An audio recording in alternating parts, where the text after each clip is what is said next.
আল কোরআনের বাণী সৌজন্যে কমিউনিটি ব্যাংক। আউযু বিল্লাহি মিনাশ শাইতানির রাজীম। বিসমিল্লাহির রহমানির রহিম।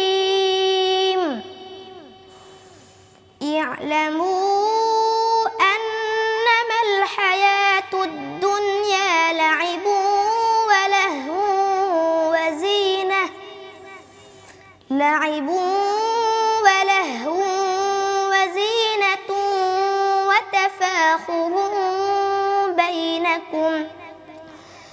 وتفاخر بينكم وتكاثر في الأموال والأولاد كمثل غيث أعجب الكفار نباته ثم يهيج فتراه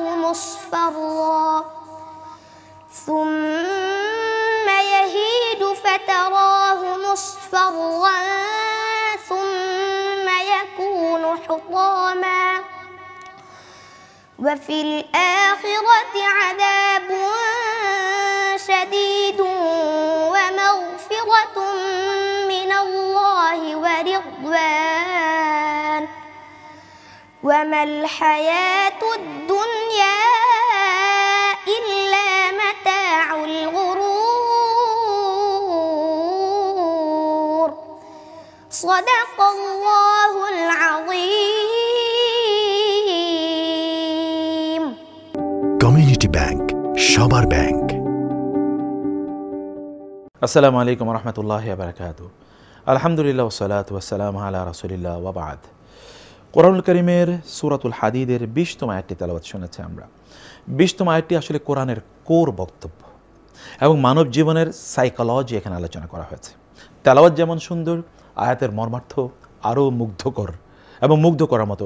আসলে এই গোটা পৃথিবীতে এখনকার যে প্রবলেম, হিউম্যান লাইফের যে সাইকেল আছে, এই সাইকেলে কোথায় কোথায় কী কী সংকট আছে, বা মানব জীবনের যে দর্শন এখন আমাদের কাছে ভোগবাদীরা অথবা আমরা যদি বলি যারা বস্তুবাদী তারা উপস্থাপন করেছে, পুঁজিবাদীরা উপস্থাপন করেছে, তা এখানে আল্লাহ সুবহানাহু ওয়া তাআলা একটি আয়াতের মাধ্যমে এই গোটা মানব জীবনের সংকট আল্লাহ তাআলা তুলে ধরেছেন।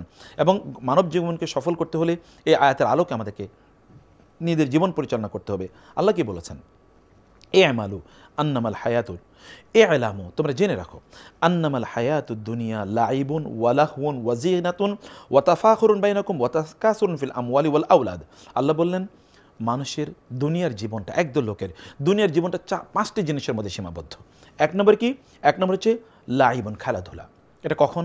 যখন একটা শিশু জন্ম নেয় তখন সে 2 বছর, 3 বছর, 4 বছর, 5 বছর, তখন সে বিভিন্ন খেলার আইটেম নিয়ে কাজ করে। আপনি তার জন্য বাজার থেকে ঝুনঝুনি কিনে নিয়ে আসেন, একটু হাঁড়ি পাতিল, একটু বড় হচ্ছে এবার হাঁড়ি পাতিল কিনে নিয়ে আসেন, আরও খেলার আইটেম কিনে নিয়ে আসেন। এরপরে এইখান থেকে সে একটু কৈশোরে পদার্পণ করে, সেটা হচ্ছে আল্লাহ তাআলা বলেন এরপর হচ্ছে লাহওয়ুন। এখন সে কি? এখন সে হচ্ছে একটু ধরেন খেলাধুলার, এখন আর তার খেলাধুলা, এখন আর আপনি তার জন্য খেলার আইটেম কিনে নিয়ে আসেন না। এখন সে একটু মোবাইল গেমস অথবা ধরুন এখন সে একটু আপনার গান, একটু বাদ্য ইত্যাদির প্রতি তার একটু প্রবণতা তৈরি, একটু সোশ্যাল মিডিয়াতে ধরুন একটু ঢুকবে, একটা ইউটিউব দেখবে, একটা সিনেমা দেখবে, একটা কার্টুন দেখবে, এগুলোর প্রতি এবার তার প্রবণতা তৈরি হয়ে গেছে। এখন আর ওই খেলনা আইটেম তার মানে আর তার এখন আর ভালো লাগে না। তারপরে কি? এই সময়টা যখন কেটে যায়, যখন তার এই শৈশব মানে তার এই কৈশোর কেটে যায়, তখন সে কিশোর বয়স থেকে যখন সে একটু শৈশবে অথবা যখন একটু যৌবনে পদার্পণ করে, তখন কি হয়? তখন হচ্ছে ওয়াজিনাতুন। যখন ধরুন বাচ্চারা যখন 9, 10, 11 অর্থাৎ তারা এই ক্লাসগুলোতে পড়ে, তখন দেখবেন তার আর এখন গান বাদ্য ইত্যাদির প্রতি তার আকর্ষণ নাই। এখন তার হচ্ছে একটু ফ্যাশনের প্রতি, একটু ব্র্যান্ডের জামা কাপড় কিনবে, ব্র্যান্ডের গ্যাজেট ব্যবহার করবে, ব্র্যান্ডের ঘড়ি ব্যবহার করবে। কোন ব্র্যান্ড পড়লে একটু বন্ধুরা তাকে একটু বলবে, না তোমাকে তো খুবই স্মার্ট দেখা যায়, আয়নার সামনে বারবার দাঁড়াবে, নিজের চেহারা একটু দেখবে, এগুলোর মধ্যে তার সময় কেটে যাচ্ছে। এটা একটা বয়স। যখন সে স্কুল কলেজ পার হয়ে গেল, এখন সে ইউনিভার্সিটিতে গেল, এরপর আল্লাহ সুবহানাহু ওয়া তাআলা বললেন এই বয়সে যখন সে উপনীত হয় তখন সে কী করে? তখন হচ্ছে ওয়া তাফাখুরুন বাইনাকুম। এখন তার মধ্যে একটু অহংকার, এখন সে একটু উদাসীন। এখন তার জীবন হয়তো ইউনিভার্সিটিতে গিয়েছে একটু টি শার্ট পরে, অথবা ধরুন একটু অর্থাৎ প্যান্ট পরে, অথবা এখনও তার চুলটা ভালো করে আশ্রয় না, এখনও ধর জামা কাপড়টা ঠিক মতো এখনও হয়তো বা সে আয়রন করে যায়নি, এরকমভাবে সে ওখানে গিয়েছে উস্কো খুস্কো অবস্থায়, কিন্তু তার মধ্যে একটু কী আছে, একটু অহংকার আছে। তুমি জানো আমি কোথায় পড়ি, আমি এনএসইউতে পড়ি, আমি ঢাকা ইউনিভার্সিটি পড়ি, আমি বুয়েটে পড়ি, আমি মেডিকেলে পড়ি, ইত্যকার বিভিন্ন এগুলো নিয়ে তার অহংকার দাঁড়ায়। এখন সে অহংকার করছে, গর্ব করছে, প্রাইড, এগুলো তার এখন কাজ। আমি এখন বিশ্বের নামি দামি ইউনিভার্সিটিতে পড়ছি, আমি হার্ভার্ডে পড়ি, আমি অক্সফোর্ডে পড়ি, আমি এই মদিনা ইউনিভার্সিটিতে পড়ি, আমি আল আজহারে পড়ি, মানে এগুলো এখন তার অহংকারের জায়গা। এখন ওগুলো তার চলে গেছে।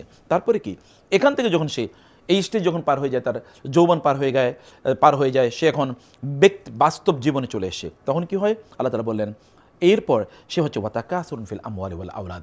এখন সে ওগুলো নিয়ে নাই, এখন আর ফ্যাশনে নাই। যেমন আপনি ধরেন এখন চাকরি বাকরি করছেন, এখন আপনার ফ্যাশনে নাই, এখন আপনি গান বাদ দিতে হয়তো আপনার এখন কম, এখন আপনার একটু বড় অফিসে চাকরি করতে হবে, বড় ব্র্যান্ড মানে কোম্পানিতে যেতে হবে, একটু স্যালারিটা বাড়াইতে হবে, একটু আপনার পজিশনটা ভালো হতে হবে, একটু ভালো গাড়ি লাগবে, একটা ভালো বাড়ি লাগবে, একটা ভালো এরিয়ায় আপনাকে থাকতে হবে, আপনি এখন সন্তানকে ভালো স্কুল কলেজ ইউনিভার্সিটিতে পড়াতে হবে, এগুলো নিয়ে আপনি গর্ব করছেন। এবং আপনি বলেন জানেন আমার সন্তানটা কোথায় পড়ে, জানেন আমার কতগুলো বাচ্চা, ওরা এটাতে তারা অলিম্পিয়াডে তারা ফার্স্ট হয়েছে, আপনি এখন এগুলো নিয়ে আপনি বড়াই করছেন। আপনার বাড়ি জানেন আমি কোন এলাকায় থাকি, জানেন আমার এই একটা বাড়ি কিনেছি, আরেকটা বাড়ি আমি করছি, এই নতুন গাড়িটা কিনেছি, আমাদের 3-4টা গাড়ি, এগুলো নিয়ে তখন লোকেরা করতে থাকে। এবং এগুলো করতে করতে কি হয়, এক সময়ে তার মৃত্যু চলে আসে, তখন সে তার মানে সে যেই কারণে এই পৃথিবীতে এসেছিল আখেরাতকে উপার্জন করার জন্য, জান্নাত থেকে এসেছে আবার জান্নাতে ফিরে যাওয়ার জন্য, এই পৃথিবীতে সে কিছুক্ষণের জন্য ছিল, কিন্তু মধ্যখানে সে ভুলে গেছে। এগুলোর মধ্যে তার জীবনকে কাটিয়ে দিয়েছে 5টা স্টেজে, এবং তার মৃত্যুর সময় চলে এসে এখন সে হায় হায় বলে, হায় আর তো কিছু করার নেই, এখন তো আসলে কিছু করার নেই, তাদের জীবন শেষ।